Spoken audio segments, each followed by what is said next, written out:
Start recording. Start recording. All right. Welcome again to another episode of the Wildheart Podcast, where passion meets purpose. I'm Tony. I'm Aaron. And today's episode is building our homeschool community, which I'll be the first to admit you've been spearheading. I kind of got thrown into it. And we don't have to get into the details of which community, because it is a local community. The goal here is to have more of an overview, I would say, to help others do it in their local area. So if you have no clue how to get something like this together, there's some considerations, things you might want to try, things to take into account, and so forth. So you could maybe start building your own in your area. Yeah. You don't have to copy ours exactly, but you can use it like an outline.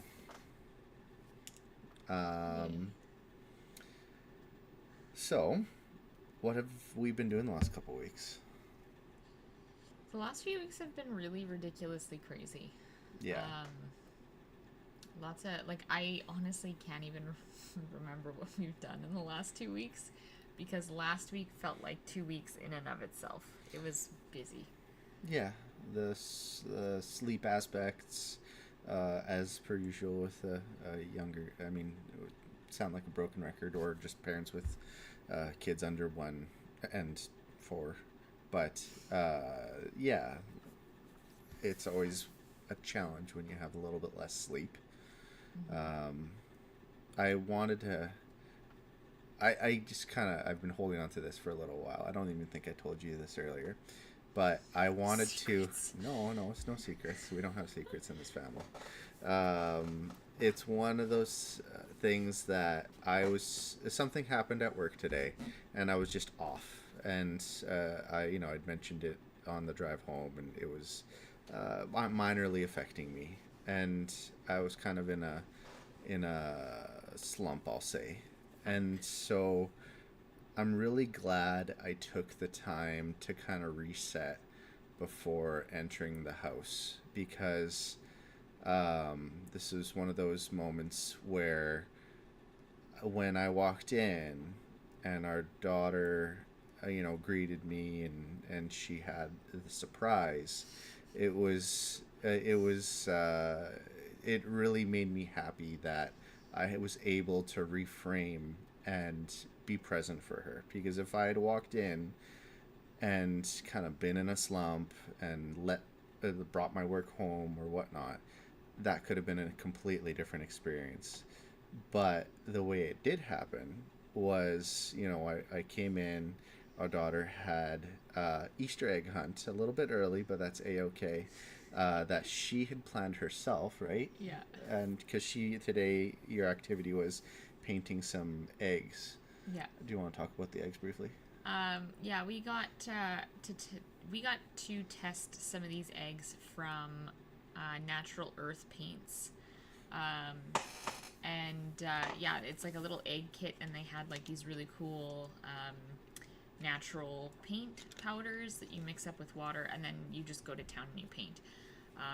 Super easy to do, super easy to set up and kind of go. And this is one of those activities where, I don't know if you know this, but whenever our daughter is playing with paint, it's always one of those things where I kind of have to hover around and and watch her a little bit more diligently, because mess ensues.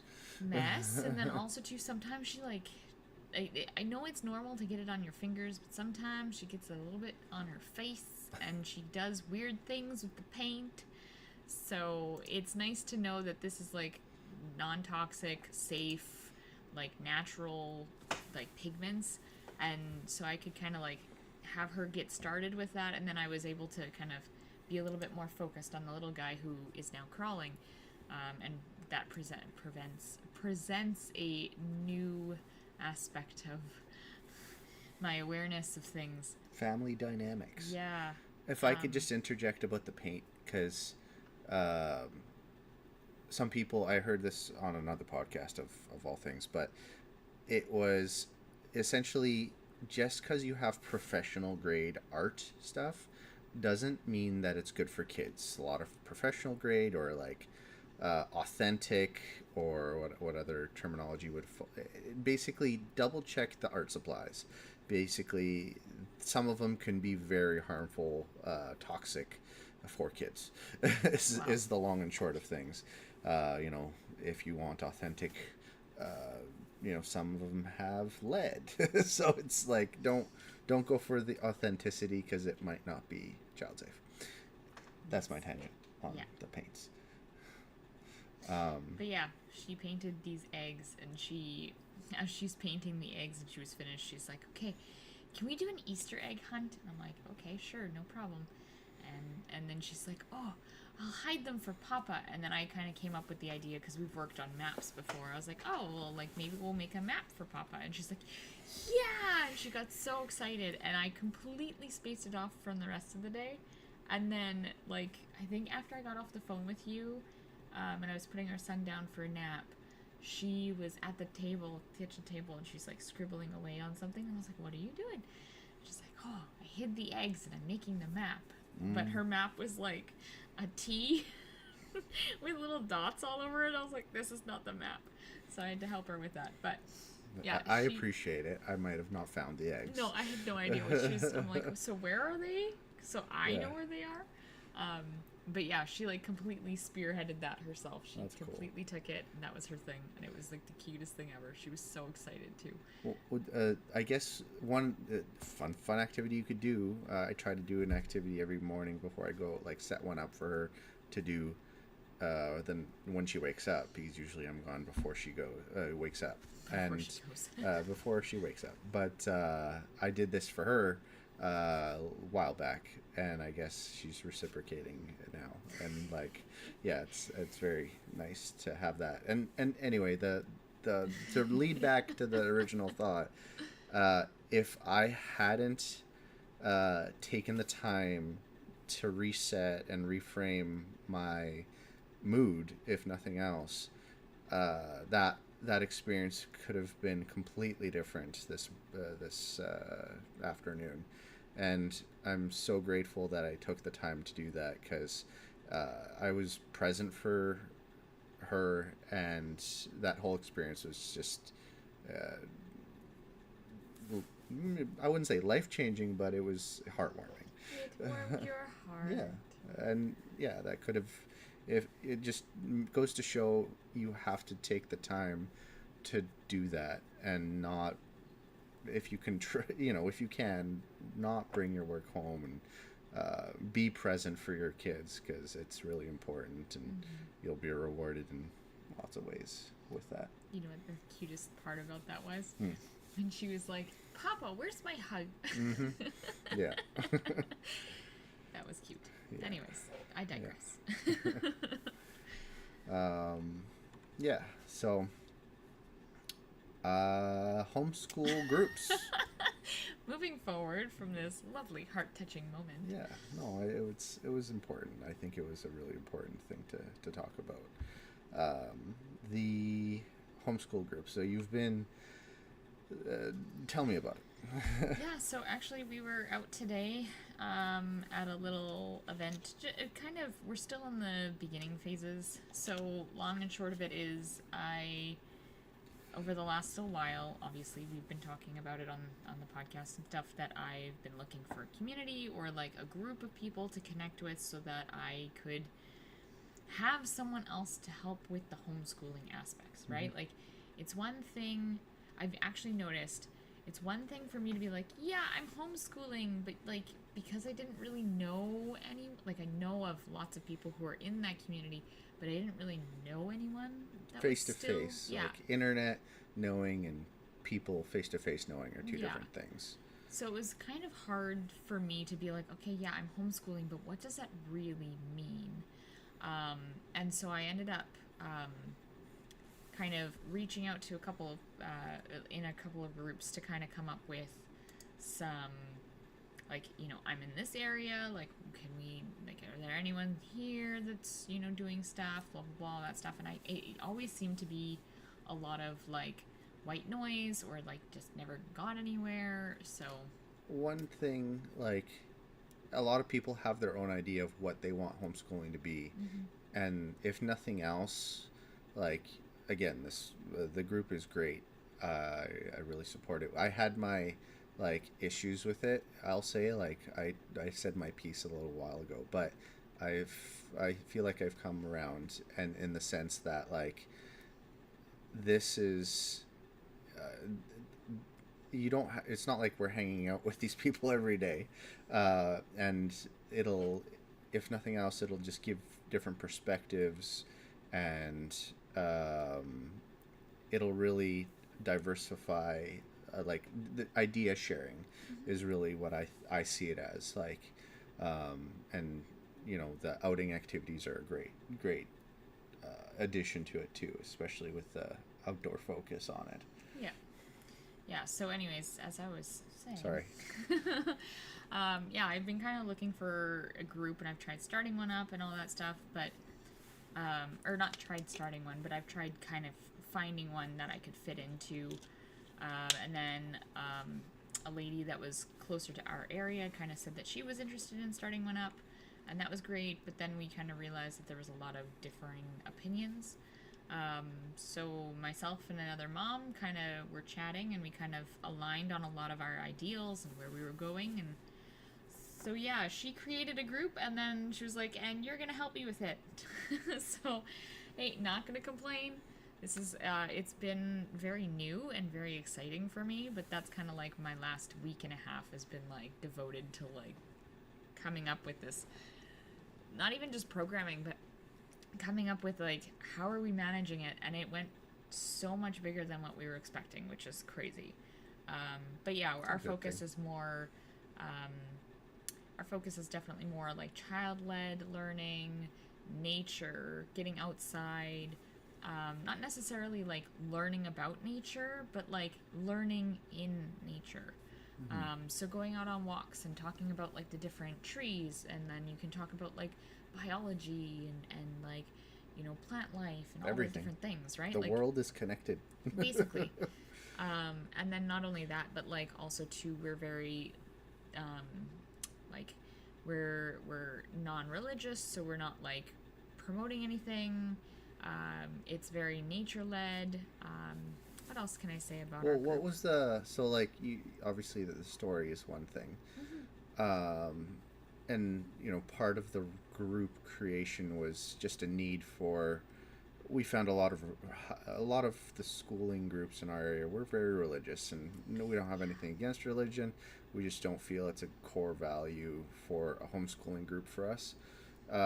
So we kind of found the need for that, I guess, is one thing.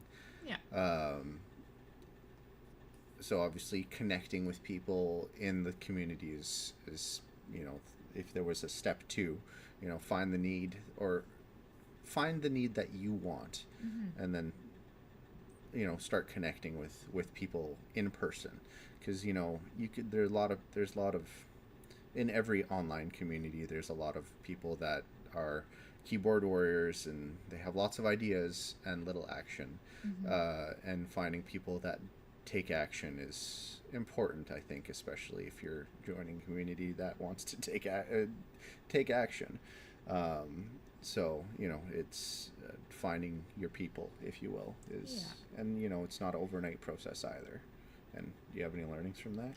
Yeah, so like first and foremost, I think one of the reasons why I really wanted to have like a group or someone or some people to kind of be around was that socialization piece, right? Like, age-old yeah, homeschooling. Everyone will tell you that, oh, you're homeschooling? Well, how are you socializing your children?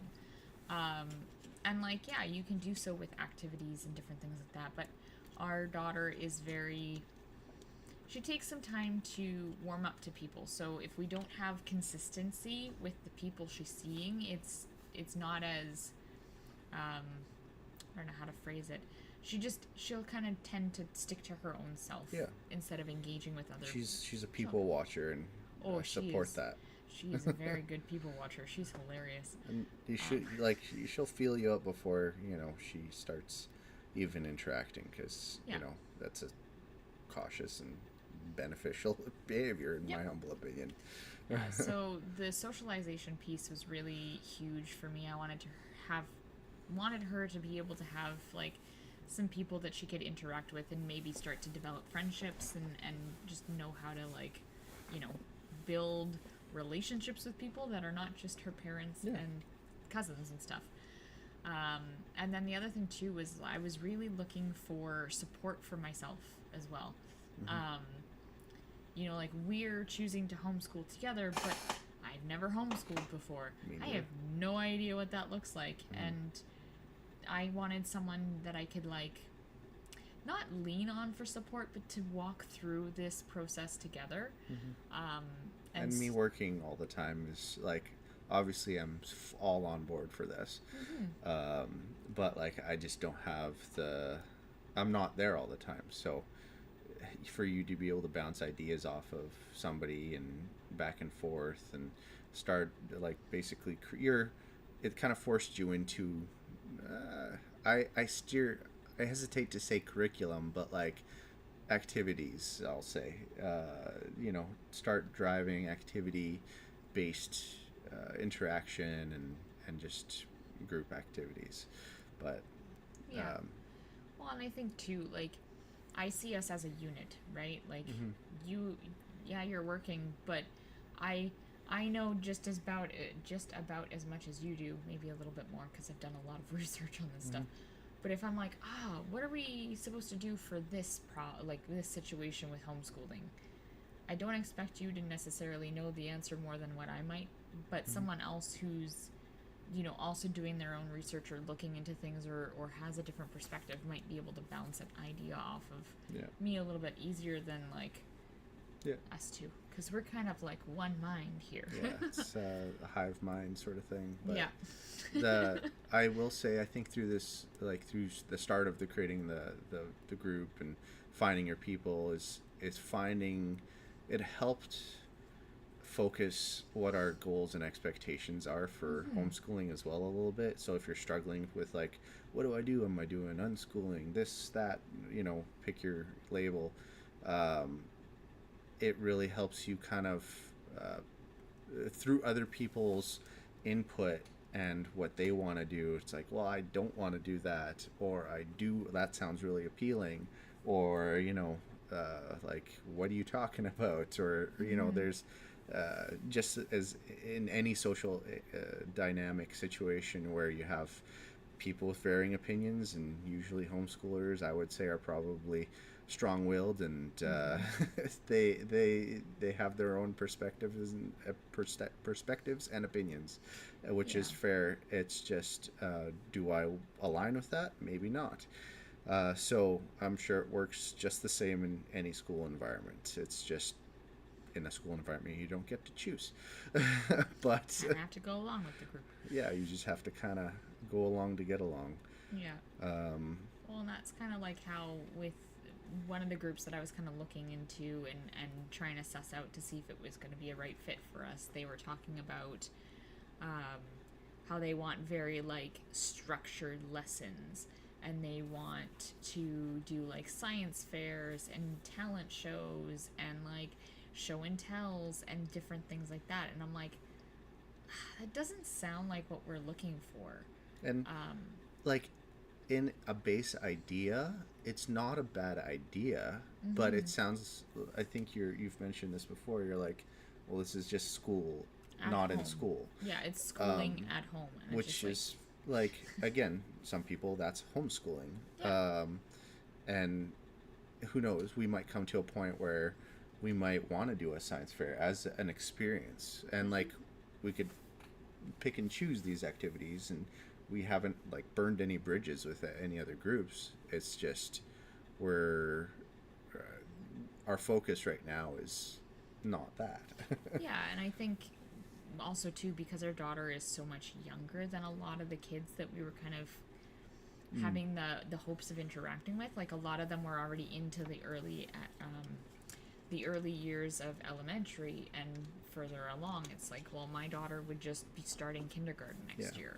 Yeah, that's So, a huge thing too with the groups too. It's just finding age groups that can intermingle.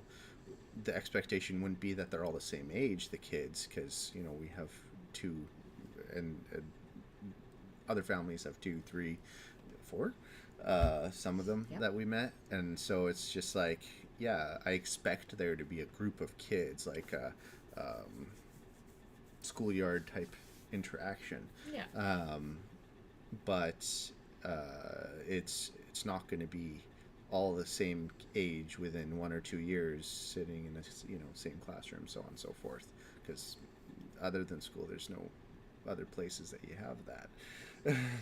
The amazing thing about that is that like the group that we have created it actually most of the kids are in that preschool age or very early elementary years. So a lot of them tend to range from like 3 to 6. Yeah. Which is really nice. And there's a few that are like a little older, a little younger. Yeah, a few that are a little older. And then we've got like the next little bulk of the kids are like, 1, 2 kind of age range. And it's like, oh, well, as we go through this, like we'll have group for our daughter, and then we'll have like a little group for our son, which is kind of cute. I would say that's really great. So in terms of logistics, like you don't have to go into the details of how you specifically set up the group, but like what are the things that you found yourself doing, sharing with the responsibilities? So like you could just talk from your perspective, like that you maybe didn't think about when you were doing this, like. Yeah, I think the big thing is that like when we were setting up this group, we were very clear on who we were, what we did, or who we were, what we were doing, and who we wanted to connect with. And with that, we kind of posted it in the provincial, what do you want to call it? The Provincial Association Facebook group. Okay. So you found another group that allows you to post this thing. Yeah. Okay. Yeah. So it's like it's the I don't know what you want to call it. It's the main homeschooling group for the province. For the province that so it like encompasses all of our province, and then we have like a for those Americans out there, a province is the same thing as a state, but in case you don't know that. And then we actually have like a local, like citywide chapter of the same association. So we just shared kind of a little snippet of like, this is what we're doing, this is what the group is about in those two groups. And then we both shared it on our Facebook walls. Yeah. And then it just grew to almost 100 members. Yeah. And like, obviously you're starting to organize activities. We got together on a few weekends, did some walks in the woods, they were really great. We got to feed birdies out of our hands, and we got to do you did an activity today at the museum, which was we went to the museum today. And like right now we're really focusing on just like connecting, making sure that we all mash up together, making sure that we kind of all align. Like this group grew so fast that and like so quickly that like we were expecting like 10 to 20 families, and now like I don't know, it's not that that's a bad thing, but it's just like whoa. But there's an interesting dynamic with that, right? Yeah, and like we haven't had a chance, like myself and the other mom, we haven't had a chance to like really communicate and talk with every single member. So a lot of this is just kind of like, let's connect with people, let's get people out, let's see what they're at, and all that kind of stuff to make sure that this is going to be a fit for everyone. Yeah.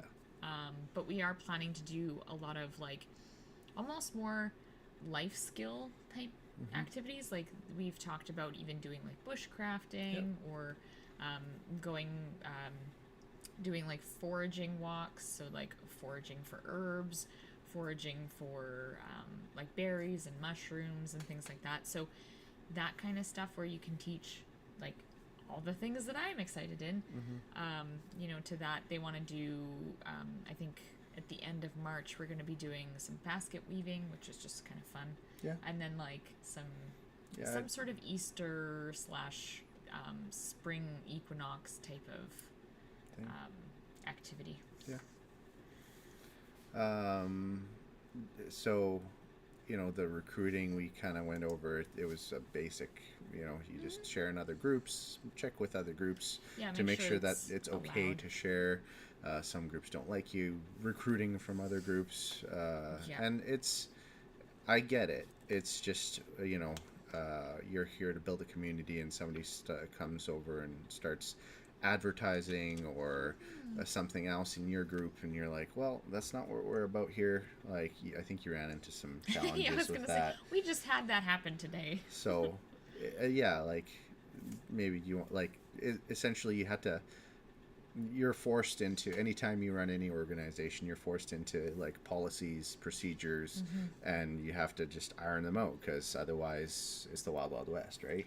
Oh, totally. Yeah, like myself and this other mom, we kind of sat down and like we had a Zoom call that was, like almost 3 hours long. Just like, and she was like, "What are we gonna do?" And I'm like, "No, listen, we've got to hammer some things out. Like, I need to know, like, what's our mission, what's our vision, what are we doing." How do we feel about like members having activities or like member-led activities? How do we feel about different topics in the group? How do we feel about this? How do we feel about that? Like, I gave her an interview full of all these questions, and I'm like, perfect, we align on most of these. And this is my perspective, this is your perspective, awesome, cool, let's make that into a thing. And one of those things was like self-promotion in the group. Like, we are a group of, at least we want to be a group of parents and families who are wanting to raise our children in a very similar minded community. Yeah. We don't want to have the so-and-so over here who's marketing their course or whatever. Pick your thing. Yeah, musical instrument as somebody or whatever. As somebody who has actively like not joined groups to sell things, but joined groups to self-promote, essentially. Like, it's a sticky, you have to be very careful doing it. And like, you don't want to be puking yourself onto groups that don't want it. So like, making sure that you, if it's not a group for that, you don't join a group to self-promote. And like, some people just join everything, throw it all over and see what sticks, basically. And that's, I've seen other courses and whatever that's what they self-promote. They basically, that's what they promote to do. So it's a thing, depending on, pick your platform, people go on there and they self-promote. It's just the way of the world. So ironing out those policies, procedures, if you don't, you're going to regret it. So, I will say from my experience, and like, we've gone on a lot more like outdoor walks. I've really loved those. I loved connecting with the other parents. They're like, there's a huge wealth of experience and knowledge, and like, even just on a personal level, like, hey, like, knowing that one person has one career, that hey, I could help you, you could help me. As a tradesman, it's huge to know what people do and are capable of, and even knowing who knows first aid, who knows when you're out and about in the group, if something happens, is there a doctor? Is there a medic? Is there a paramedic or whatnot? Nurse, who does what? Who's capable of what? It's all these things are factors, and that you really kind of learn through getting to know the group face to face, and you don't necessarily get that online. Shared experiences and just the socialization. Again, it's socialization is great. Is it the end all be all? Time will tell, but it's socialization on your terms is what I like about it. It's like, hey, we're not feeling it today, or we're not whatever, like something came up. Nobody's going to come knocking on our door saying, hey, your kid wasn't at school today. If you decide to do this again, this is going to be a problem.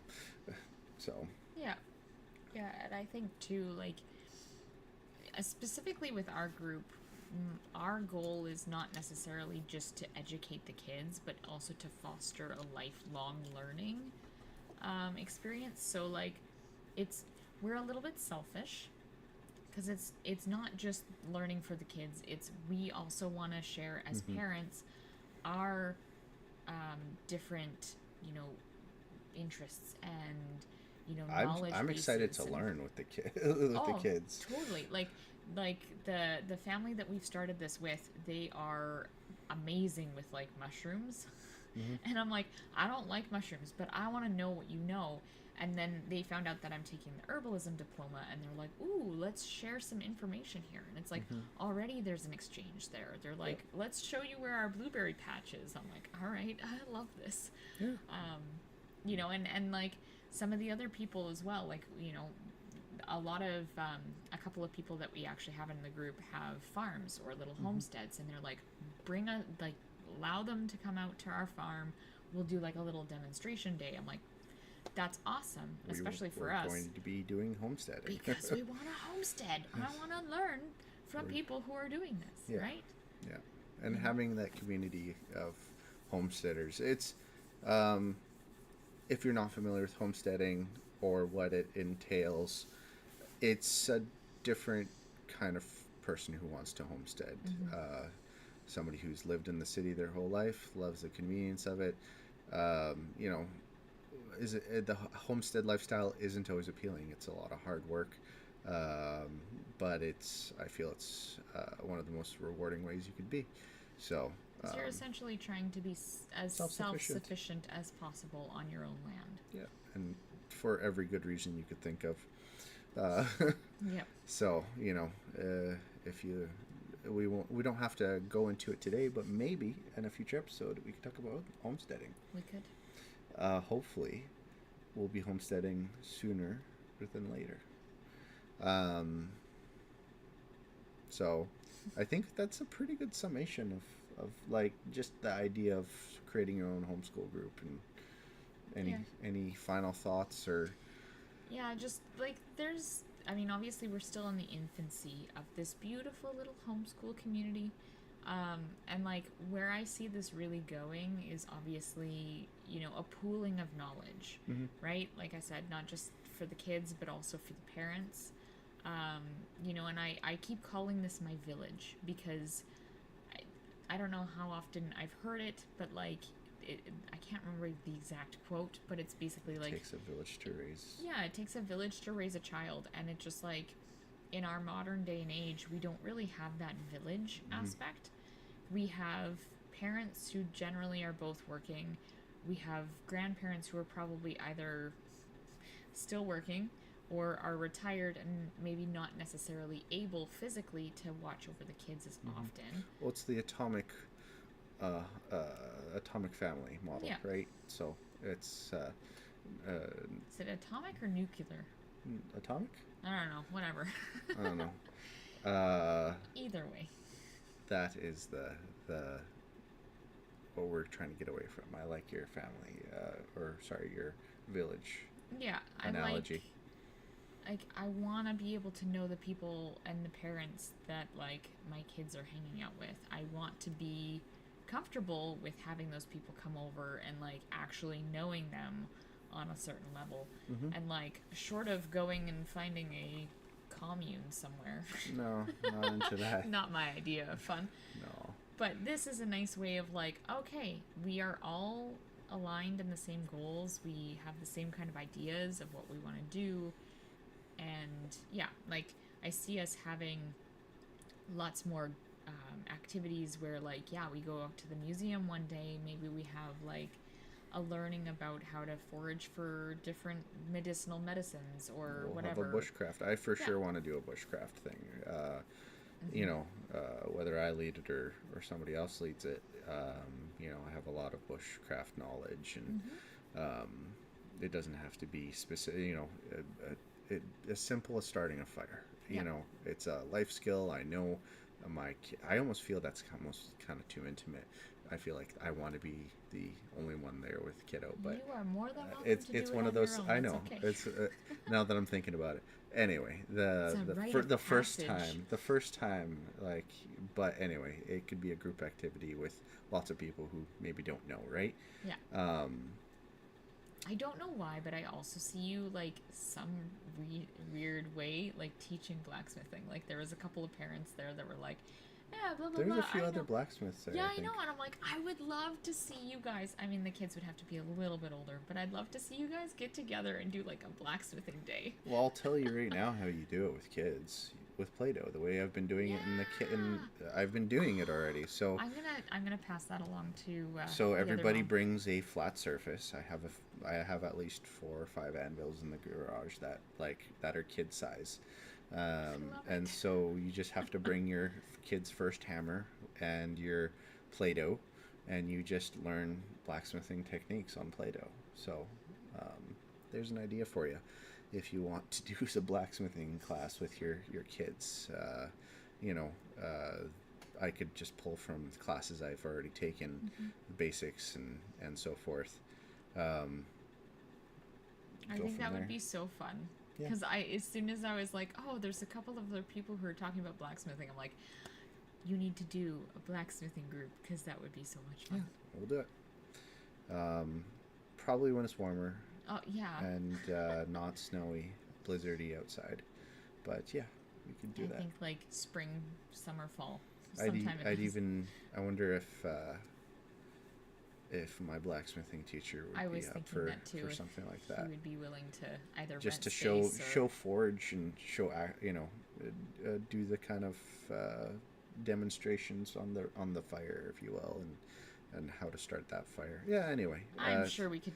I'm sure we'll I could. About it later. I'm sure I could contact him. But nonetheless, I think that's a wrap. Yep. Thanks for tuning in. Done. I like the idea of talking about homesteading in the future, whether that's next week or not, or next 2 weeks from now. We do this every Wednesday. Subscribe. And every second tune in. Wednesday. Yeah, what did I say? You said every Wednesday. Every second, maybe we'll get to every Wednesday. Maybe when the kids are older. Yeah. The little one's older. Yeah. The little one's older, then we'll be fine. But we're probably gonna have to do some. We might not do it live, or maybe we'll have to shuffle one day around. I think we have a conflicting thing on one Wednesday that's coming up for the podcast, but we'll figure it out. Nonetheless, generally every second Wednesday we do this in the evening. We could start even announcing it on social media. Nonetheless, thanks. Subscribe. Tune in for next time. And what's our sign off? Bye. Bye. I don't know. Did we have one? No, I don't think so. We have a sign in, but we don't have a sign off. All right. Well, AI create. Let me know what you think our sign off should be. Living life wildly. I don't know. That's a good one. Thanks again. Take care. Bye.